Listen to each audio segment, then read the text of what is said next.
ಓಂ ಶ್ರೀ ಮಹಾಗಣಾಧಿಪತಿಯೇ ನಮಃ. ಓಂ ಶ್ರೀ ಮಾತ್ರೇ ನಮಃ. ಓಂ ಶ್ರೀ ಗುರುಭ್ಯೋ ನಮಃ. ಸಮಸ್ತ ಕನ್ನಡ ವೀಕ್ಷಕರಿಗೆ ನಮಸ್ಕಾರ. ನೀವು ಮೊದಲನೇ ಬಾರಿ ನಮ್ಮ ಚಾನಲ್ ನೋಡ್ತಾ ಇದ್ದರೆ ದಯವಿಟ್ಟು ಸಬ್ಸ್ಕ್ರೈಬ್ ಮಾಡಿ ಅಂತ ಹೇಳ್ತಾ, ಸಮಸ್ತ ಕನ್ನಡ ವೀಕ್ಷಕರಿಗೂ ಶ್ರೀ ಯುಗಾದಿ ಹಬ್ಬದ ಶುಭಾಶಯಗಳನ್ನು, ಶ್ರೀ ಪರಾಭವನಾಮ ವರ್ಷದ ಶುಭಾಶಯಗಳನ್ನು ಹೇಳುತ್ತಾ, ಶ್ರೀ ಗುರುರಾಯರು ನಿಮಗೆ ನಿಮ್ಮ ಪರಿವಾರಕ್ಕೆ ಸಕಲ ಸಂಪತ್ತನ್ನು, ಧೈರ್ಯವನ್ನು, ಪ್ರಯತ್ನಗಳಲ್ಲಿ ಯಶಸ್ಸನ್ನು ನೀಡಲಿ. ಹೊಸ ವರ್ಷವು ಹೊಸ ಕನಸುಗಳನ್ನು ನನಸಾಗಿಸಲಿ ಅಂತ ಹೇಳ್ತಾ, ಶ್ರೀ ಪರಾಭವನಾಮ ವರ್ಷದ ದ್ವಾದಶ ರಾಶಿ ಫಲಗಳನ್ನು ನಾವು ಈ ವಿಡಿಯೋಗಳಲ್ಲಿ ತಿಳ್ಕೊಳ್ತಾ ಇದ್ದೇವೆ. 19/3/2026 ನಾಮ ವರ್ಷದಿಂದ ಮುಖ್ಯವಾಗಿ ಶ್ರೀ ಪರಾಭವನಾಮ ವರ್ಷಕ್ಕೆ ಕಾಲಿಡ್ತಾ ಇದ್ದೇವೆ. ಈ ಪರಾಭವನಾಮ ವರ್ಷ ಅಂದರೆ ಕೆಲವೊಂದು ವಿಷಯಗಳಲ್ಲಿ ಅಧಿಕಾರದಿಂದ, ಅಹಂಕಾರದಿಂದ ಮೆರಿತಾ ಇರುವಂತಹ ಉನ್ನತ ಸ್ಥಾನಗಳಲ್ಲಿರುವಂತಹ ಅಧಿಕಾರಿಗಳೇ, ಅಂದರೆ ಅಧಿಕಾರ ಹುದ್ದೆಗಳಲ್ಲಿರುವಂತಹ ನಾಯಕರಿಗೆ, ಆಳ್ತಾ ಇರುವಂತಹ ಆಡಳಿತಗಾರರಿಗೆ ಪರಾಭವ ಉಂಟು ಮಾಡುವಂತಹ ವರ್ಷ ಅಂತಲೂ ಹೇಳಬಹುದು. ಮುಖ್ಯವಾಗಿ ಈ ವರ್ಷ ತುಲಾರಾಶಿ ಜಾತಕರಿಗೆ ಯಾವ ರೀತಿ ಗ್ರಹ ಗೋಚಾರ ಫಲಗಳಿರುತ್ತೆ ಅಂತ ನಾವು ನೋಡುವುದಾದರೆ, ತುಲಾರಾಶಿಯಲ್ಲಿ ಚಿತ್ತಾ ನಕ್ಷತ್ರದ 3, 4 ಪಾದಗಳಲ್ಲಿ ಜನಿಸಿದವರು, ಸ್ವಾತಿ ನಕ್ಷತ್ರದ 1ನೇ, 2ನೇ, 3ನೇ ಮತ್ತು 4ನೇ ಪಾದಗಳಲ್ಲಿ ಜನಿಸಿದವರು, ವಿಶಾಖ ನಕ್ಷತ್ರದ 1ನೇ, 2ನೇ ಮತ್ತು 3ನೇ ಪಾದಗಳಲ್ಲಿ ಜನಿಸಿದವರು. ತುಲಾರಾಶಿಯವರಂದ್ರೇ ಬಹಳ ಒಳ್ಳೆ ಹೆಸರು ಮಾಡಿರುವಂತಹ ವ್ಯಕ್ತಿಗಳನ್ನೇ ನಾವು ಅರಾರೀರೂರೇ ಅನ್ನುವಂತಹ ಹೆಸರುಗಳಲ್ಲಿ ನೋಡಿದ್ರೆ ಬಹಳಷ್ಟು ಹೆಸರಾಂತ ವಾಸಿಯಾಗಿರುವಂತಹ, ಒಳ್ಳೆಯ ಸ್ಥಾನವನ್ನು ಪಡೆಯುವಂತಹ ಅಥವಾ ಕಲಾಕ್ಷೇತ್ರದಲ್ಲಿ ಮಿಂಚಿರುವಂತಹ ಅನೇಕ ವ್ಯಕ್ತಿಗಳು ತಾತ, ತೀತು ಮತ್ತು ಈ ರಾ, ರೀ, ರೂ, ರೇ, ನೀವೇ ನೋಡ್ಕೊಳ್ಳಿ ಎಷ್ಟು ಜನ ಇದ್ದಾರೆ ಈ ಹೆಸರುಗಳಲ್ಲಿ. ಅಷ್ಟು ಅದ್ಭುತವಾಗಿರುವ ಶುಕ್ರನ ಆಡಳಿತದಲ್ಲಿರುವಂತಹ ಈ ನಕ್ಷತ್ರದಲ್ಲಿ ಮುಖ್ಯವಾಗಿ ಈ ಶ್ರೀ ಪರಾಭವನಾಮ ವರ್ಷದಲ್ಲಿ ಆದಾಯ ವ್ಯಯಗಳನ್ನು ನಾವು ನೋಡುವುದಾದರೆ, ಆದಾಯ 5, ವ್ಯಯ ಅಂದರೆ ಮಾಡುವಂತಹ ಖರ್ಚು 14 ಪಾಲು ಇದೆ. ಯೋಚನೆ ಮಾಡುವಂತಹ ಅವಶ್ಯಕತೆ ಇಲ್ಲ. ತುಲಾರಾಶಿಯವರಿಗೆ ಕಳೆದ ವರ್ಷದಿಂದ ಒಂದು ರೀತಿ ಅದ್ಭುತವಾಗಿರುವಂತಹ ಯೋಗ ಸ್ಥಿತಿ ನಡೀತಾ ಇದೆ. ಮುಖ್ಯವಾಗಿ ಈ ವರ್ಷವೂ ಕೂಡ ಅವರ ಆ ಜೈತ್ರ ಪರಂಪರೆಯನ್ನು, ವಿಜಯ ಪರಂಪರೆಯನ್ನು ಈ ವರ್ಷದಲ್ಲಿ ಕೂಡ ಕಂಟಿನ್ಯೂ ಮಾಡ್ತಾರಾ ಇಲ್ವಾ ಅನ್ನೋದು ವಿಡಿಯೋದಲ್ಲಿ ತಿಳ್ಕೊಳ್ಳೋಣ. ಮಾಡುವಂತಹ ಖರ್ಚು ವಿಲಾಸಮಯ ಜೀವನಕ್ಕೆ ಅಥವಾ ಗೃಹ ನಿರ್ಮಾಣಕ್ಕೆ, ವಿವಾಹಾದಿ ಶುಭ ಕಾರ್ಯಗಳಿಗೆ ಅದ್ಧೂರಿಯಾಗಿ ಕೆಲವೊಂದು ವಿಷಯಗಳು ಮಾಡುವುದಕ್ಕೆ ಅನುಕೂಲವಾಗಿರುತ್ತೆ. ಅದ್ಭುತವಾಗಿರುವಂತಹ ಗೌರವ ಇದೆ. ರಾಜಪೂಜ್ಯ 6 ಪಡೆಯುವಂತಹ ಗೌರವ 6, ಒಳ್ಳೆಯ ಹೆಸರು, ನೇಮು, ಫೇಮು, ಪ್ರಜಾದರಣೆ, ಜನರಲ್ಲಿ ಗೌರವ ಇತ್ಯಾದಿ ವಿಷಯಗಳಲ್ಲಿ ಅನುಕೂಲತೆ. ಅವಮಾನ 3, ಆದ್ದರಿಂದ ಅನಾವಶ್ಯಕ ವಿಷಯಗಳಲ್ಲಿ, ಸ್ತ್ರೀಯರ ವಿಷಯಗಳಲ್ಲಿ ತಮಾಷೆಗೆ ಮಾತಾಡಿ ಇತ್ಯಾದಿ ವಿಷಯಗಳಿಂದ ಸ್ವಲ್ಪ ನಿಮ್ಮ ಗೌರವ ಪಾಲು ಅದ್ಭುತವಾಗಿದೆ, ಏನು ಯೋಚನೆ ಮಾಡೋಂಗಿಲ್ಲ. ಈ ಶ್ರೀ ಪರಾಭವನಾಮ ವರ್ಷದ ಯೋಗದ ಅದೃಷ್ಟದ ರಾಶಿಗಳಲ್ಲಿ ತುಲಾರಾಶಿ ಕೂಡ ಒಂದು ಅಂತ ಹೇಳೋದರಲ್ಲಿ ಯಾವುದೇ ರೀತಿ ಡೌಟ್ ಇಲ್ಲ. ಯಾಕಂದರೆ ಗ್ರಹಸ್ಥಿತಿ ಅಷ್ಟು ಅದ್ಭುತವಾಗಿದೆ.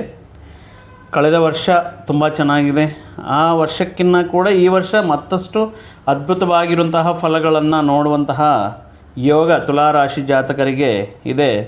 ಈ ವರ್ಷ ಮುಖ್ಯವಾಗಿ ವಿಲಾಸಮಯ ಜೀವನಕ್ಕೆ ಅದ್ಧೂರಿಯಾಗಿ ಕೆಲವೊಂದು ಈಗ ಅನನ್ಯವಾಗಿ ಈ ತುಲಾರಾಶಿ ಜಾತಕರಂದ್ರೇ ಬೆಳೆ ಬಾಳುವಂತಹ ಬಟ್ಟೆ, ವಸ್ತ್ರಗಳಾಗಿರ್ಬೋದು, ಆಭರಣಗಳಾಗಿರ್ಬೋದು, ಒಂದು ಬ್ರ್ಯಾಂಡೆಡ್ ಲೈಫ್ ಸ್ಟೈಲ್ನ ಲೀಡ್ ಮಾಡ್ತಾ ಇರ್ತಾರೆ. ಎಲ್ಲವೂ ಕೂಡ ಅಸಾಮಾನ್ಯವಾಗಿರುವಂತಹ ಎಲ್ಲವೂ ಕೂಡ ಅನನ್ಯವಾಗಿರುವಂತಹ ವಿಷಯಗಳು ನೋಡ್ತಾ ಇರ್ತಾರೆ.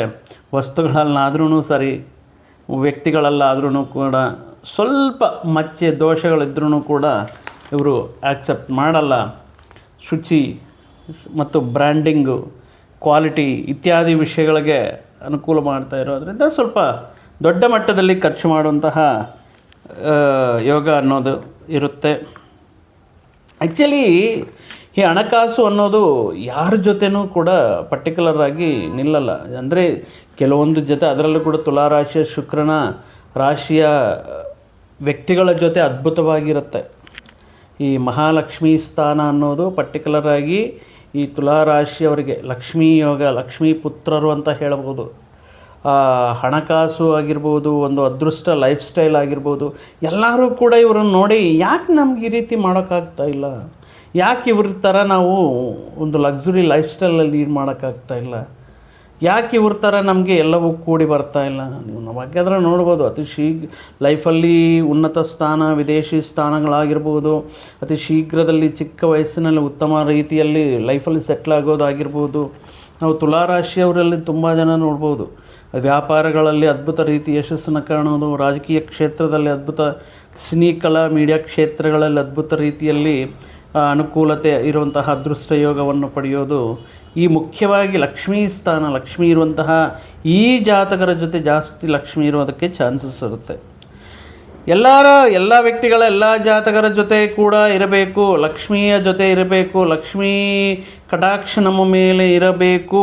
ಅಂದರೆ ನಮ್ಮ ಭಾವನೆಗಳು ಕೂಡ ಅದ್ಭುತವಾಗಿರಬೇಕು. ಈಗ ತುಂಬ ಜನ ಒಬ್ಬರ ಹತ್ರ ಇದ್ದರೆ ಕಂಪ್ಯಾರಿಸನ್ ಮಾಡ್ಕೊಳ್ಳೋದು ಜಾಸ್ತಿ ಆಗಿಬಿಟ್ಟಿದೆ. ಅಯ್ಯೋ ಅವ್ರ ಹತ್ರ ಇದೆ, ಅಯ್ಯೋ ಅದನ್ನು ಮಾಡಿಕೊಂಡ್ರು, ನೀನೇನು ಮಾಡ್ತಾ ಇದೆಯಾ ಅಂತಹ ವ್ಯಕ್ತಿಗಳಿಗೆ. ಅಂದರೆ ಕೆಲವೊಂದು ಪ್ರತಿಕೂಲ, ಕೆಲವೊಂದು ವಿಮರ್ಶೆ ಮಾಡುವಂತಹ ರೀತಿಯಲ್ಲಿ ಲಕ್ಷ್ಮಿ ಅವರಿಗೆ ಅನುಗ್ರಹ ಕೊಟ್ಟಿದ್ದಾರೆ ಅಂದರೆ ಆ ಲಕ್ಷ್ಮಿಯನ್ನು ಒಲಿದುಕೊಳ್ಳೋದಕ್ಕೆ ಅಥವಾ ನಿಮ್ಮ ಕಡೆಗೆ ಮಾಡ್ಕೊಳ್ಳೋದಕ್ಕೆ ನೀವು ನಿಮ್ಮ ಇಂಟೆನ್ಷನ್ಸ್, ನಿಮ್ಮ ಭಾವನೆಗಳು ಸರಿಯಾಗಿರಬೇಕು. ಅಂಥ ವ್ಯಕ್ತಿಗಳನ್ನಂದರೆ ಆಲ್ರೆಡಿ ಅವ್ರು ಲಕ್ಷ್ಮೀ ಪುತ್ರರು, ಅವರು ಮಾಡಿರುವಂತಹ ಪುಣ್ಯನೋ, ಅವರ ಹಿರಿಯರು ಮಾಡಿರುವಂತಹ ಪುಣ್ಯನೋ, ಅಥವಾ ಈ ಹಿಂದಿನ ಜನ್ಮದಿಂದ ಪಡ್ಕೊಂಡು ಬಂದಿರುವಂತಹ ಪುಣ್ಯ ಫಲವೋ ಅವರಿಗೆ ಆ ರೀತಿ ಅದೃಷ್ಟ ಉಳಿದಿರುತ್ತೆ. ಅಂತಹ ವ್ಯಕ್ತಿಗಳನ್ನು ನೀವು ಬೈಯೋದ್ರಿಂದ ಅಥವಾ ಅಂತಹ ವ್ಯಕ್ತಿಗಳ ಮುಖಾಂತರ ಕೆಲವೊಂದು ವ್ಯಂಗ್ಯವಾಗಿ ಮಾತಾಡೋದ್ರಿಂದ, ದ್ವೇಷ ಕಟ್ಕೊಳ್ಳೋದ್ರಿಂದ ಆ ಲಕ್ಷ್ಮೀ ಸ್ಥಾನ ಏನಾಗುತ್ತೆ, ನಿಮಗೆ ಒಲಿಯೋದು ಕಷ್ಟ ಆಗುತ್ತೆ. ಆದ್ದರಿಂದ ಎಲ್ಲರಿಗೂ ಆ ಲಕ್ಷ್ಮೀ ಪ್ರಾಪ್ತ, ಲಕ್ಷ್ಮೀ ದೇವಿಯ ಕೃಪೆ ಬರಬೇಕು ಅಂದರೆ ನಮ್ಮ ಇಂಟೆನ್ಷನ್ ಸರಿಯಾಗಿರಬೇಕು, ಯೋಚನೆ ಮಾಡುವಂತಹ ರೀತಿ ಚೆನ್ನಾಗಿರಬೇಕು, ನೋಡುವಂತಹ ರೀತಿಯೂ ಕೂಡ ಚೆನ್ನಾಗಿರಬೇಕು ಅಂತ ಹೇಳಬಹುದು. ಜೂನ್ 1ನೇ ತಾರೀಕುವರೆಗೂ ನೋಡಿದ್ರೆ ಭಾಗ್ಯಸ್ಥಾನದಲ್ಲಿರುವಂತಹ ದೇವಗುರು ಬೃಹಸ್ಪತಿ, ಆದಮೇಲೆ ಈ ಜೂನ್ 1ನೇ ತಾರೀಕಿಂದ ಅಕ್ಟೋಬರ್ ಕೊನೆಯವರೆಗೂ ಕೂಡ ಇವರು ಈ ದಶಮ ಸ್ಥಾನಕ್ಕೆ ಹೋಗ್ತಾರೆ. ಗುರು ಈ ವರ್ಷ ಪರ್ಟಿಕ್ಯುಲರಾಗಿ 3 ರಾಶಿಗಳ ಬದಲಾವಣೆ ಮಾಡ್ತಾ ಇದ್ದಾರೆ. ಜನವರಿ 1 ಅಂದರೆ ಈ ಮಾರ್ಚಿಂದ ಯುಗಾದಿಯಿಂದ ಜೂನ್ 1ರವರೆಗೂ ಮಿಥುನ ರಾಶಿಯಲ್ಲಿರ್ತಾ ಇರುವಂತಹ ಗುರು ಪರಮಾತ್ಮ ಜೂನ್ನಿಂದ ಅಕ್ಟೋಬರ್ವರೆಗೂ ಕೂಡ ಸಿಂಹರಾಶಿಯಲ್ಲಿ, ಆಮೇಲೆ ಅಕ್ಟೋಬರ್ ಮೇಲೆ ಮತ್ತು ಕಟಕ ರಾಶಿಯಲ್ಲಿ, ಈ ರೀತಿ 3 ರಾಶಿಗಳನ್ನು ಇವರು ಬದಲಾವಣೆ ಮಾಡ್ತಾ ಇದ್ದಾರೆ. ಆ ರೀತಿಯಲ್ಲಿ ನಾವು ನೋಡುವುದಾದರೆ ಆಲ್ರೆಡಿ ಭಾಗ್ಯಸ್ಥಾನದಲ್ಲಿ ಯೋಗಕಾರಕನಾಗಿರುವಂತಹ ಗುರು ತುಲಾರಾಶಿಯವರಿಗೆ ಜೂನಿಂದ ಅಕ್ಟೋಬರ್ವರೆಗೆ ದಶಮ ಸ್ಥಾನಕ್ಕೆ, ವೃತ್ತಿ ಸ್ಥಾನಕ್ಕೆ ಆಗಮನ ಆಗ್ತಾ ಇದ್ದಾರೆ. ಅದ್ಭುತ ರೀತಿಯಲ್ಲಿ ಶನಿ ರಾಜಯೋಗವನ್ನು ನೀಡ್ತಾ ಇದ್ದಾರೆ. ಕಳೆದ ವರ್ಷದಿಂದ ಶನಿ ಪರಮಾತ್ಮರು ತುಲಾರಾಶಿಯವರಿಗೆ ಯೋಗಕಾರಕನಾಗಿ ರೋಗ ಶತ್ರು ಸ್ಥಾನದಲ್ಲಿ ಸ್ಥಿರವಾಗಿದ್ದಾರೆ. ಪಂಚಮದಲ್ಲಿ ರಾಹು ಮತ್ತು ಏಕಾದಶದಲ್ಲಿ ಕೇತು. ಕೇತು ಯೋಗಕಾರಕನಾಗಿದ್ದಾರೆ, ಗುರು ಭಾಗ್ಯದಲ್ಲಿದ್ದಾರೆ ಮತ್ತು ಅಕ್ಟೋಬರ್ ನವಂಬರಿಂದ ಮತ್ತೆ ಅವರು ಏಕಾದಶ ಸ್ಥಾನಕ್ಕೆ ಹೋಗ್ತಾರೆ. ಶನಿ ಪರಮಾತ್ಮ 6ನೇ ಸ್ಥಿತಿಯಲ್ಲಿ. ಈ ವರ್ಷ ಒಂದು ರೀತಿ ಅದ್ಭುತ ರೀತಿಯಲ್ಲಿ ಯೋಗದ ವರ್ಷ ಅಂತ ಹೇಳ್ಬೋದು. ಬಟ್ ಏನಪ್ಪ ಅಂದರೆ ಸ್ವಲ್ಪ ಗುರುಬಲ ಕಮ್ಮಿ ಆಗ್ತಾ ಇದೆ ಜೂನಿಂದ ಅಕ್ಟೋಬರ್ವರೆಗೆ ತುಲಾರಾಶಿಯವರಿಗೆ. ಜೂನ್ವರೆಗೆ ಗುರುಬಲ ಅನ್ನೋದು ಇರುತ್ತೆ, ಆದಮೇಲೆ ಗುರುಬಲ ಅನ್ನೋದು, ಗುರುವಿನ ಅನುಗ್ರಹ ಅನ್ನೋದು ಕಮ್ಮಿ ಆಗುತ್ತೆ. ಜೂನ್ ಅಕ್ಟೋಬರ್ ಮಧ್ಯದಲ್ಲಿ ಅಂತರದಲ್ಲಿ ಈ ಗುರುಬಲಕ್ಕೋಸ್ಕರ ಮಾಡಬೇಕಾಗಿರುವಂಥ ಪರಿಹಾರಗಳು ಮಾಡಬೇಕಾಗಿರುತ್ತೆ. ಮತ್ತು ಅಗೇನ್ ನವಂಬರ್, ಡಿಸೆಂಬರ್, ಜನವರಿ, ಫೆಬ್ರವರಿ ಮತ್ತೆ ಏಕಾದಶ ಸ್ಥಾನದಲ್ಲಿ ಮತ್ತೆ ಯೋಗವನ್ನು ನೀಡ್ತಾ ಇರ್ತಾರೆ. ಏನಾಗುತ್ತೆ ಮುಖ್ಯವಾಗಿ ಭಾಗ್ಯದಲ್ಲಿ ಈಗ ಜೂನ್ವರೆಗೂ ಇರುವಂತಹ ಭಾಗ್ಯಸ್ಥಾನದಲ್ಲಿರುವಂತಹ ದೇವಗುರು ಬೃಹಸ್ಪತಿ ಈ ಸಂದರ್ಭದಲ್ಲಿ ಮುಖ್ಯವಾಗಿ ಸಾಕಷ್ಟು ಆಧ್ಯಾತ್ಮಿಕ ವಿಷಯಗಳಲ್ಲಿ ತೊಡಗಿಸ್ಕೊಳ್ಳೋಕ್ಕೆ, ಪುಣ್ಯ ಕಾರ್ಯಗಳಲ್ಲಿ ಮಾಡ್ಕೊಳ್ಳೋದಕ್ಕೆ, ಶುಭ ಕಾರ್ಯಗಳನ್ನು ಮಾಡೋದಕ್ಕೆ, ಕೆಲವೊಂದು ಶುಭ ಕಾರ್ಯಗಳಲ್ಲೇ ಭಾಗಿಯಾಗೋದಕ್ಕೆ ಈ ರೀತಿ ಅನುಕೂಲವಾಗಿರುತ್ತಾರೆ. ದೂರದ ಪ್ರದೇಶದಲ್ಲಿರುವಂತಹ ಪುಣ್ಯಕ್ಷೇತ್ರಗಳ ದರ್ಶನಕ್ಕೆ ಆಗಿರಬಹುದು, ದೂರ ಪ್ರದೇಶದಲ್ಲಿರುವಂತಹ ಪುಣ್ಯಕ್ಷೇತ್ರಗಳ ದೈವ ದರ್ಶನಗಳು ಮಾಡಿಕೊಳ್ಳೋದಕ್ಕಾಗಿರಬಹುದು. ಭಾಗ್ಯಸ್ಥಾನ ಆಗಿರೋದ್ರಿಂದ ನಿಮ್ಮಲ್ಲಿ ಆಧ್ಯಾತ್ಮಿಕತೆ, ದೈವಭಕ್ತಿ, ಮಂತ್ರೋಪಾಸನೆ, ಅನುಷ್ಠಾನ ಇತ್ಯಾದಿ ವಿಷಯಗಳ ಮೇಲೆ ಅನುಕೂಲ ಇರುತ್ತೆ. ಮುಖ್ಯವಾಗಿ ವಿದ್ಯಾರ್ಥಿಗಳಿಗೆ ವಿದೇಶದಲ್ಲಿ ಓದುವಂತಹ, ವಿದೇಶದಲ್ಲಿ ಉನ್ನತ ವಿದ್ಯೆಯನ್ನು ಪಡೆಯುವಂತಹ ಯೋಗ ನೀಡ್ತಾ ಇರುತ್ತೆ. ಮುಖ್ಯವಾಗಿ ಈ ಸಂದರ್ಭದಲ್ಲಿ ದೂರ ಪ್ರಾಂತದಲ್ಲಿರುವಂತಹ ಅಂದರೆ ವೃತ್ತಿ ಉದ್ಯೋಗ ವಿದ್ಯಾವಕಾಶಗಳ ಮುಖಾಂತರ ಮಕ್ಕಳು ದೂರದ ಪ್ರದೇಶದಲ್ಲಿರುವಂತಹ ಸಂದರ್ಭದಲ್ಲಿ ಭಾಗ್ಯದಲ್ಲಿ ಗುರು ಇದ್ದಾಗ ಅವರ ಸಂತಾನದ ಜೊತೆ ಅಥವಾ ತಾಯಿ ತಂದೆ ಸಂತಾನದ ಕಡೆಗೆ ಹೋಗೋದು ಇತ್ಯಾದಿ ವಿಷಯಗಳನ್ನೋದು ಭಾಗ್ಯದಲ್ಲಿರುವಂತಹ ಗುರು ನೀಡ್ತಾ ಇರ್ತಾರೆ. ಇನ್ನು ದಶಮಕ್ಕೆ ಗುರು ಬಂದಾಗ ಈ ಕೆಲವೊಂದು ಈ ಕೆಲಸ ವೃತ್ತಿ ಉದ್ಯೋಗಗಳಲ್ಲಿ ಒತ್ತಡ, ವೃತ್ತಿ ಬದಲಾವಣೆ ಮಾಡುವಂತಹ ಯೋಚನೆಗಳು ಅಥವಾ ಈ ವೃತ್ತಿ ವಿಪರೀತವಾಗಿರುವಂತಹ ಜವಾಬ್ದಾರಿಗಳು ಉತ್ತಮ ರೀತಿಯಲ್ಲಿ ನಿಭಾಯಿಸಬೇಕಾಗಿರುವಂತಹ ಸಂದರ್ಭ ಬರೋದಾಗಿರಬಹುದು ಇತ್ಯಾದಿ ವಿಷಯಗಳು ಈ ದಶಮಸ್ಥಾನ ಕರ್ಮಸ್ಥಾನದಲ್ಲಿರುವಂತಹ ಗುರು ನೀಡ್ತಾ ಇರ್ತಾರೆ. ಆದರೆ ಇಲ್ಲಿ ಒಂದು ಪ್ರತ್ಯೇಕವಾಗಿ ಕಳೆದ ವರ್ಷದಿಂದ ಶನಿ ಪರಮಾತ್ಮ ವಿಪರೀತವಾಗಿ ಯೋಗಕಾರಕನಾಗಿದ್ದಾರೆ. ಅದ್ಭುತ ರೀತಿಯಲ್ಲಿ ಯೋಗವನ್ನು ನೀಡ್ತಾ ಇರ್ತಾರೆ. ಯಾವ ರೀತಿ? ಋಣ ರೋಗ ಶತ್ರುಸ್ಥಾನವಾಗಿರುವಂತಹ ಷಷ್ಠಭಾವದಲ್ಲಿ 6ನೇ ಮನೆಯಲ್ಲಿರುವಂತಹ ಸಂದರ್ಭಗಳಲ್ಲಿ ಋಣ ಸಮಸ್ಯೆಗಳಿಂದ ಅಥವಾ ಸಾಲದ ಸಮಸ್ಯೆಗಳಿಂದ ವಿಮುಕ್ತರಾಗುವುದಕ್ಕೆ, ಅನಾರೋಗ್ಯ ಸಮಸ್ಯೆಗಳಿಂದ ಹೊರಗಡೆ ಬರುವುದಕ್ಕೆ, ಉತ್ತಮ ರೀತಿಯಲ್ಲಿ ಆರೋಗ್ಯವನ್ನು ಪಡೆಯುವುದಕ್ಕೆ, ಶತ್ರುಗಳ ಮೇಲೆ ಗೆಲುವನ್ನು ಸಾಧಿಸುವುದಕ್ಕೆ, ಕೋರ್ಟ್ ಕೇಸ್ ವ್ಯವಹಾರಗಳಲ್ಲಿ ವಿವಾದಗಳಲ್ಲಿ ನಿಮ್ಮದೇ ಗೆಲುವಾಗುವುದಕ್ಕೆ, ನಿಮ್ಮ ಅಭಿವೃದ್ಧಿಗೆ ಆತಂಕಗಳನ್ನು ಸೃಷ್ಟಿಸುವಂತಹ ಶತ್ರುಗಳ ಮೇಲೆ ಜಯಕ್ಕೆ ಪತಾಕವನ್ನು ಹಾರಿಸುವುದಕ್ಕೆ ಶನಿ ಪರಮಾತ್ಮ ಅದ್ಭುತ ರೀತಿಯಲ್ಲಿ ಯೋಗಕಾರಕನಾಗ್ತಾರೆ. ಇನ್ ಕೇಸ್ ಯಾವ ರೀತಿ ಸಾಲದ ಸಮಸ್ಯೆಗಳಿದೆ, ಹೊರಗಡೆ ಬರೋಕ್ಕಾಗ್ತಾ ಇಲ್ಲ, EMIಗಳು ಕ್ಲಿಯರ್ ಮಾಡ್ಕೊಳ್ತೀರಾ, ದೊಡ್ಡ ಮಟ್ಟದಲ್ಲಿ ಲಾಂಗ್ ಟರ್ಮ್ EMIs ಏನಾದರೂ ಇದ್ದರೆ ಅದರಲ್ಲಿಂದ ಹೊರಗಡೆ ಬರೋದು, ಅಥವಾ ಇಂದಿನ ದಿನಗಳಲ್ಲಿ ಏನಾದರೂ ಗೋಲ್ಡು ಲ್ಯಾಂಡು ರಿಜಿಸ್ಟ್ರೇಷನು ಏನಾದರೂ ಇಲ್ಲಿ ಪ್ಲೆಡ್ಜ್ ಮಾಡಿಬಿಟ್ಟು ಬ್ಯಾಂಕ್ಗಳಲ್ಲಿ ಈ ಲೋನಾಗೇನಾದರೂ ತಗೊಂಡಿದ್ರೆ ನೀವು ಅದನ್ನು ಮರುಪಾವತಿ ಮಾಡಿ ಅದನ್ನು ವಾಪಸ್ ತಗೊಳ್ಳುವಂತಹ ಈ ಹಣ ಇಟ್ಟಿರ್ತಾರಲ್ವ ಏನೋ ಅವಶ್ಯಕತೆಗೋಸ್ಕರ ಅದನ್ನು ಮತ್ತೆ ಪಡೆಯುವಂತಹ ಸಂದರ್ಭಗಳು, ದೀರ್ಘಕಾಲದಿಂದ ಏನಾದರೂ ಅನಾರೋಗ್ಯ ಸಮಸ್ಯೆಗಳು ಕಾಡ್ತಾ ಇದ್ದರೆ ಅಂತಹ ವಿಷಯಗಳಿಂದ ಹೊರಗಡೆ ಬರೋದಕ್ಕೆ ಅನೇಕ ರೀತಿಯಲ್ಲಿ ಶನಿ ಪರಮಾತ್ಮ ಈ 6ನೇ ಮನೆಯಲ್ಲಿ ಅದ್ಭುತ ರೀತಿಯಲ್ಲಿ ಯೋಗಕಾರಕನಾಗಿದ್ದಾರೆ. ಅಂದರೆ ಇಂದಿನ ದಿನಗಳಲ್ಲಿಂತಹ ಆರೋಗ್ಯ ಸಮಸ್ಯೆಗಳು ಮುಖ್ಯವಾಗಿ ಈ ಸಂಧಿವಾತ ಸಮಸ್ಯೆಗಳಾಗಿರ್ಬೋದು, ನರಗಳಿಗೆ ಸಂಬಂಧಪಟ್ಟಿರುವಂತಹ ಸಮಸ್ಯೆಗಳಾಗಿರ್ಬೋದು, ಈ ಅರ್ಥರೈಟಿಸ್ ಸಂಬಂಧಪಟ್ಟಿರುವಂತಹ ಸಮಸ್ಯೆಗಳಾಗಿರ್ಬೋದು ಇತ್ಯಾದಿ ಅನಾರೋಗ್ಯ ಸಮಸ್ಯೆಗಳಿಂದ ಹೊರಗಡೆ ಬರ್ತೀರಾ, ಶತ್ರುಗಳ ಮೇಲೆ ಮೇಲ್ಗೈ ಸಾಧಿಸಣೆ ಮಾಡ್ತೀರಾ. ಇನ್ನು ಡಿಸೆಂಬರ್ 5ನೇ ತಾರೀಕುವರೆಗೂ ಪಂಚಮ ಸ್ಥಾನದಲ್ಲಿ ಈ ರಾಹು ಇರ್ತಾರೆ. ಪಂಚಮ ರಾಹು ಏನು ಮಾಡ್ತಾರೆ? ಮುಖ್ಯವಾಗಿ ಪಂಚಮ ಸ್ಥಾನದಲ್ಲಿ ರಾಹು ಏನು ಮಾಡ್ತಾರೆ, ಯಾವ ರೀತಿ ಅನುಕೂಲ ಇರುತ್ತೆ ಅಂದರೆ ಈ ತುಲಾರಾಶಿಯಲ್ಲಿ ನಾವು ಹೇಳಿದ್ದೇವೆ ಮುಂಚೆನೇ, ಇವರು ಈ ಕಲಾಕ್ಷೇತ್ರದಲ್ಲಿ ನೃತ್ಯ, ಸಂಗೀತ, ನಾಟಕ, ಸಿನಿಮಾ, TV, ಸೋಷಿಯಲ್ ಮೀಡಿಯಾ ವಿವಿಧ ಕ್ಷೇತ್ರಗಳಲ್ಲಿ ಅವರ ಟ್ಯಾಲೆಂಟ್ ಮುಖಾಂತರ, ಅವರಲ್ಲಿರುವಂತಹ ಸ್ಕಿಲ್ ಮುಖಾಂತರ ಅದ್ಭುತ ರೀತಿಯಲ್ಲಿ ಅವಕಾಶಗಳನ್ನು ಪಡೆಯೋದಕ್ಕೆ ಕೆಲವೊಂದು ವಿಷಯಗಳಲ್ಲಿ PhD ಸಂಶೋಧನೆಗಳು ಮಾಡ್ತಾ ಇರುವಂತಹ ವಿದ್ಯಾರ್ಥಿಗಳಿಗೆ ಹೊಸ ಟೆಕ್ನಾಲಜಿ ಕಲ್ತ್ಕೋಬೇಕು. ಈಗ ಬದಲಾಗ್ತಾ ಇರುವಂತಹ ಈ ವೃತ್ತಿ ಉದ್ಯೋಗಗಳಲ್ಲಿ ಸಾಕಷ್ಟು ಬದಲಾವಣೆಗಳು ಬಂದಿವೆ. ತಂತ್ರಜ್ಞಾನ, ಆಧುನಿಕ ತಂತ್ರಜ್ಞಾನ, AI ಮತ್ತು ಕೆಲವೊಂದು ವಿಷಯಗಳ ಡೇಟಾ ಸೈನ್ಸ್ ಇತ್ಯಾದಿ ಹೊಸ ಕೋರ್ಸ್ಗಳನ್ನು ಕಲಿಯೋದಕ್ಕೆ ಅನುಕೂಲ ಇರುತ್ತೆ. ಈ ಪಂಚಮ ಸ್ಥಾನದಲ್ಲಿರುವಂತಹ ರಾಹು ಎಲ್ಲಿಯವರೆಗೂ? ಡಿಸೆಂಬರ್ 5ರವರೆಗೂ ಈ ರೀತಿ ಇರುತ್ತೆ. ಆದರೆ ಪಂಚಮ ಸ್ಥಾನದಲ್ಲಿರುವಂತಹ ರಾಹು ಕೆಲವೊಂದು ಹಣಕಾಸಿನ ವ್ಯವಹಾರಗಳಲ್ಲಿ, ಹೂಡಿಕೆಗಳ ವ್ಯವಹಾರಗಳಲ್ಲಿ ದಯವಿಟ್ಟು ಈ ಪರ್ಟಿಕ್ಯುಲರ್ ಆಗಿ ಸ್ಪೆಕ್ಯುಲೇಷನ್ ಆಗಿರ್ಬೋದು, ಶೇರ್ಸ್ ಆಗಿರ್ಬೋದು, ಟ್ರೇಡಿಂಗ್ ಆಗಿರ್ಬೋದು, ಜೂಜು, ರಮ್ಮಿ ಇತ್ಯಾದಿ ವಿಷಯಗಳ ಮುಖಾಂತರ ಅತ್ಯಾಶಕ್ಕೆ ಹೋದರೆ ನೀವು ಕೈ ಸುಟ್ಕೊಳ್ಳೋದಂತೂ ಗ್ಯಾರಂಟಿ. ಅಂದರೆ ಹಣಕಾಸಿನ ನಷ್ಟಗಳನ್ನೋದು ಇರುತ್ತೆ. ಸೊ ಈ ವಿಷಯಗಳಲ್ಲಿ ಸ್ವಲ್ಪ ಹುಷಾರಾಗಿರಬೇಕಾಗಿರುತ್ತೆ. ಸೊ ಆದ್ದರಿಂದ ಈ ಡಿಸೆಂಬರ್ 5ರವರೆಗೂ ಕೂಡ ಆ ರೀತಿ ವಿಷಯಗಳ ಬಗ್ಗೆ ಸ್ವಲ್ಪ ದೂರ ಇರಬೇಕಾಗತ್ತೆ. ಇನ್ನು ಡಿಸೆಂಬರ್ 5ರ ಮೇಲೆ ಪಂಚಮದಲ್ಲಿರುವಂತಹ ರಾಹು ಚತುರ್ಥ ಸ್ಥಾನ, ಮಾತೃಸ್ಥಾನ, ಸ್ವಸ್ಥಾನಕ್ಕೆ ಬರುವುದರಿಂದ ಈ ಚತುರ್ಥ ಸ್ಥಾನದಲ್ಲಿ ಅಂದರೆ ಕುಟುಂಬಕ್ಕೆ ಸಂಬಂಧಪಟ್ಟಿರುವಂತಹ ಕೆಲವೊಂದು ಮನೆಯಲ್ಲಿ ಕುಟುಂಬಕ್ಕೆ ವ್ಯವಹಾರಗಳಿಗೆ ಸಂಬಂಧಪಟ್ಟಿರುವಂಥ ಕೆಲವೊಂದು ಆತಂಕಗಳು, ಕೆಲವೊಂದು ಪ್ರಯತ್ನಗಳಲ್ಲಿ ರಾಹು ಸಣ್ಣ ಪುಟ್ಟ ಆತಂಕಗಳು, ಅಡ್ಡಿ ಆತಂಕಗಳು, ಆಲಸ್ಯ ಅನ್ನೋದು, ಅಥವಾ ವೃತ್ತಿಯನ್ನು ಬದಲಾವಣೆ ಮಾಡ್ಕೊಳ್ಳೋದಕ್ಕೆ ಅಥವಾ ಸ್ಥಳಾಂತರ ಮಾಡ್ಕೊಳ್ಳೋದಕ್ಕೆ, ಸ್ಥಾನವನ್ನು ಬದಲಾಯಿಸೋದಕ್ಕೆ, ಉದ್ಯೋಗ ವಿಷಯಗಳಲ್ಲಿ, ವ್ಯಾಪಾರಾದಿ ವಿಷಯಗಳಲ್ಲಿ ಸಾಕಷ್ಟು ಬದಲಾವಣೆಗಳು ಮಾಡಿಕೊಳ್ಳೋದಕ್ಕೆ, ಅಥವಾ ಈ ಚತುರ್ಥ ಸ್ಥಾನದಲ್ಲಿ ರಾಹು ಬರೋದರಿಂದ ನಿಮ್ಮ ಫ್ಯಾಮಿಲಿಗೆ ದೂರವಾಗಿರಬೇಕಾಗತ್ತೆ. ಅಂದರೆ ವೃತ್ತಿ ಮುಖಾಂತರನೋ ಉದ್ಯೋಗದ ಮುಖಾಂತರನೋ ಕೆಲವೊಂದು ದಿನಗಳ ಕಾಲ ನೀವು ದೂರದ ಪ್ರದೇಶದಲ್ಲಿ ನಿಮ್ಮ ಸಂಗಾತಿಗೆ ಅಥವಾ ನಿಮ್ಮ ಮಕ್ಕಳಿಗೆ ದೂರವಾಗಿ ಕೆಲಸ ಮಾಡುವಂಥ ಸಂದರ್ಭಗಳು ಬರಬಹುದು.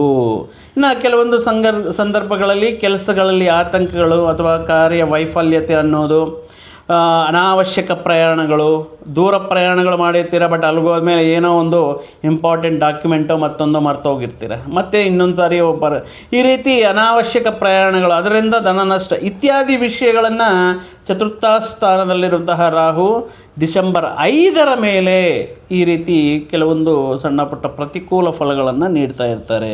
ಸೊ ಯಾವುದಾದ್ರೂ ಒಂದು ದೊಡ್ಡ ಮಟ್ಟದ ಕೆಲಸಕ್ಕೆ ಹೋಗ್ತಾ ಇದ್ದೀರಾ, ಸೊ ಆ ಟೈಮಲ್ಲಿ ಎಲ್ಲ ರೀತಿಯಲ್ಲಿ ಏನಕ್ಕೆ ಹೋಗ್ತಾ ಇದ್ದೀವಿ, ಏನು ವಿಷಯಗಳು ಬೇಕು, ಅಲ್ಲಿ ಎಷ್ಟು ಗಂಟೆಗೆ ಯಾರ್ಯಾರು ಬರ್ತಾರೆ, ಅವ್ರು ಬರುವಂತಹ ಟೈಮ್ ಏನು, ಎಲ್ಲ ರೀತಿಯಲ್ಲಿ ಪಕ್ಕಾ ಪ್ಲ್ಯಾನ್ ಮಾಡಿಕೊಂಡು ಕೆಲವೊಂದು ವಿಷಯಗಳನ್ನು ನೀವು ಪ್ರಯಾಣಗಳು ಮಾಡೋದು ಉತ್ತಮ. ಇನ್ನು ಮುಖ್ಯವಾಗಿ ಚತುರ್ಥ ಸ್ಥಾನಕ್ಕೆ ಅಂದರೆ ಡಿಸೆಂಬರ್ 5ರ ಮೇಲೆ ಚತುರ್ಥ ಸ್ಥಾನಕ್ಕೆ ರಾಹು ಬರುವ ಕಾರಣದಿಂದ ಮುಖ್ಯವಾಗಿ ನೀವೇನಾದರೂ ಅಂದರೆ ನೀಟಾಗಿರ್ಬೋದು ಅಥವಾ ಈಗ ಸಿವಿಲ್ಸ್ ಆಗಿರ್ಬೋದು, ಲಾಂಗ್ ಟರ್ಮ್ ಕೋಚಿಂಗ್ಗಳು ತಗೊಳ್ತಾ ಇರ್ತಾರೆ, ಲಾಂಗ್ ಟರ್ಮ್ಗೆ ನೀವು ತಗೊಳ್ತಾ ಇರ್ತೀರ.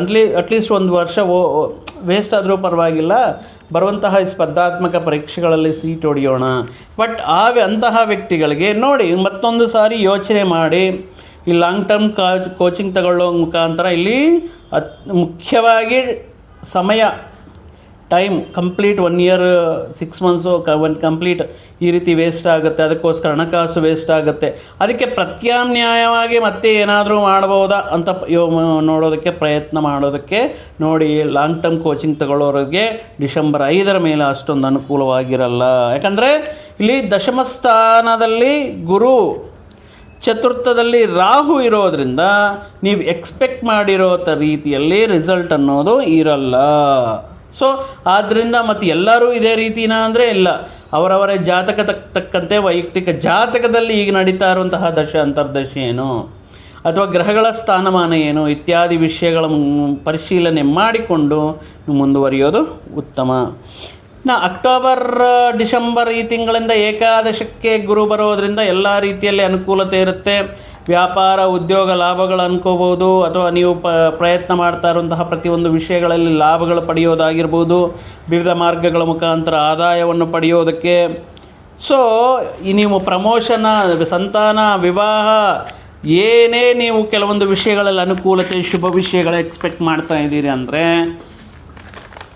ಅಕ್ಟೋಬರ್ 1ನೇ ತಾರೀಕಿಂದ ತುಲಾರಾಶಿಯವರಿಗೆ ಅದ್ಭುತವಾಗಿದೆ. ಇನ್ನು ಕೇತುವಿನ ಸಂಚಾರ ನೋಡಿದ್ರೆ 11ನೇ ಮನೆಯಲ್ಲಿ ಅದ್ಭುತವಾಗಿ ಯೋಗಕಾರಕರಾಗಿದ್ದಾರೆ. ಏಕಾದಶದಲ್ಲಿ ಕೇತು, ಏಕಾದಶದಲ್ಲಿ ಗುರು ಅಕ್ಟೋಬರಿಂದ ಈ ರೀತಿ ಇರೋದರಿಂದ ನಿಮಗೆ ಎಲ್ಲವೂ ಕೂಡ ಅಪ್ರಯತ್ನ ಕಾರ್ಯಸಿದ್ಧಿ ಅಂತ ಹೇಳ್ತಾರೆ. ಅಂದರೆ ಪ್ರಯತ್ನ ಮಾಡೋ ಅವಶ್ಯಕತೆಯೇ ಇಲ್ಲ. ಆ ದೈವ ಬಲ ನಿಮಗೆ ಕೂಡಿ ಬರುತ್ತೆ, ಗುರುಬಲ ನಿಮಗೆ ಕೂಡಿ ಬರುತ್ತೆ. ನೀವು ಮಾಡುವಂತಹ ಮಂತ್ರೋಪಾಸನೆ, ದೈವೋಪಾಸನೆಗೆ ಅಷ್ಟೊಂದು ಶಕ್ತಿ ಇರುತ್ತೆ. ಈ ಸಂದರ್ಭದಲ್ಲಿ ನೀವು ಮಾಡುವಂತಹ ಪೂಜೆಗಳಾಗಿರ್ಬೋದು, ಪರಿಹಾರಗಳಾಗಿರ್ಬೋದು. ಕೇತು ಏಕಾದಶ ಸ್ಥಾನದಲ್ಲಿರುವುದರಿಂದ ಇವೆಲ್ಲವೂ ಕೂಡ ಅಂದರೆ ನಿಮ್ಮ ಅರಿಕೆಗಳು, ಅಂದರೆ ನೀವೊಂದು ಸಂಕಲ್ಪ ಮಾಡಿಕೊಂಡು ನಾನು ಇದು ಹೋಮ ಮಾಡಿಸ್ತಾ ಇದ್ದೇನೆ, ಇತ್ತೀ ಅಭಿಷೇಕ ಮಾಡಿಸ್ತಾ ಇದ್ದೇನೆ, ಈ ರೀತಿ ಪರಿಹಾರ ಮಾಡ್ಕೊಳ್ತಾ ಇದ್ದೇನೆ, ಆಯಾ ದೇವತೆಗಳಿಗೆ ನೀವು ಮಾಡುವಂತಹ ಈ ಪೂಜೆಗಳು, ಹೋಮಗಳು, ಹವನಗಳು, ಪರಿಹಾರಗಳು ಕೂಡ ಕೇತು ಏಕಾದಶದಲ್ಲಿರುವುದರಿಂದ ಅವೆಲ್ಲವೂ ಕೂಡ ನಿಮಗೆ ಅದ್ಭುತ ರೀತಿಯಲ್ಲಿ ಫಲಗಳನ್ನು ಕೊಡುತ್ತೆ. ಮುಖ್ಯವಾಗಿ ಸಿಂಹರಾಶಿಯಲ್ಲಿ ಕೇತು ಇರೋದರಿಂದ, ಸಿಂಹರಾಶಿ ಅನ್ನೋದು ಮುಖ್ಯವಾಗಿ ಅಧಿಪತಿ ರವಿ. ಸಿಂಹರಾಶಿ ಅನ್ನೋದು ಏನು ಸೂಚಿಸುತ್ತೆ? ಈ ಸರ್ಕಾರಿಗೆ ಸಂಬಂಧಪಟ್ಟಿರುವಂತಹ ಅಧಿಕಾರಿಗಳು, ರಾಜಕೀಯ ವ್ಯಕ್ತಿಗಳು, ಈ ರೀತಿ ನೀವು ಮಾಡುವಂತಹ ಕೆಲಸ ಕಾರ್ಯಗಳಲ್ಲಿ, ಪ್ರಯತ್ನಗಳಲ್ಲಿ ನೀವು ಏನಾದರೂ ಗೌರ್ಮೆಂಟ್ ಸ್ಕೀಮ್ಗೆ ಅಪ್ಲೈ ಮಾಡಿಕೊಂಡಿದ್ದರೆ ನಿಮ್ಮ ಸರ್ಕಾರಿ ಅಧಿಕಾರಿಗಳು ಸಹಕಾರ ಮಾಡೋದು, ಅಥವಾ ಈ ಒಳ್ಳೆಯ ಹುದ್ದೆಯಲ್ಲಿರುವಂತಹ ನಾಯಕರು ನಿಮಗೆ ಸರ್ಕಾರದಿಂದ ಕೆಲವೊಂದು ವಿಷಯಗಳಲ್ಲಿ ಅನುಕೂಲವಾಗಿರುವಂತಹ ಸಂದರ್ಭಗಳಲ್ಲಿರುತ್ತೆ.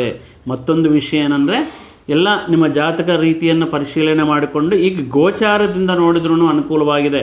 ಏನಾದರೂ ಲೋಕಲ್ ಎಲೆಕ್ಷನ್ಸು, ಮತ್ತೊಂದು ಎಲೆಕ್ಷನ್ಸು ಅನ್ನೋಂಗಿದ್ರೆ ನಿಮಗೆ ಸೀಟ್ ಬರೋದಕ್ಕೆ ಅಥವಾ ನಿಮಗೆ ಟಿಕೆಟ್ ಬರೋದಕ್ಕೆ ಅದ್ರ ಮುಖಾಂತರ ನೀವು ಎಲೆಕ್ಷನಲ್ಲಿ ನಿಂತ್ಕೊಂಡು ಉತ್ತಮ ರೀತಿಯಲ್ಲಿ ಯಶಸ್ಸು ಆಗೋದಕ್ಕೂ ಚಾನ್ಸ್ ಇದೆ.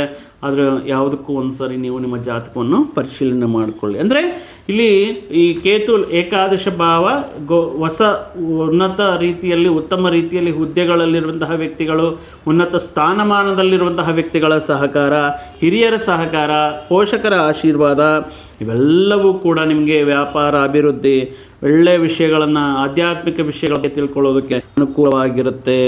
ಇನ್ನು ಡಿಸೆಂಬರ್ 5ರ ನಂತರ ಕೇತು ದಶಮ ಸ್ಥಾನಕ್ಕೆ ಕೇತು ಬರೋದರಿಂದ ಸ್ವಲ್ಪ ಮಾಡುವಂತಹ ವೃತ್ತಿ ಉದ್ಯೋಗಗಳಲ್ಲಿ ಸ್ವಲ್ಪ ಪ್ರತಿಕೂಲತೆ ಇರುತ್ತೆ, ವೃತ್ತಿಯಲ್ಲಿ ಸಮಸ್ಯೆಗಳಿರುತ್ತೆ.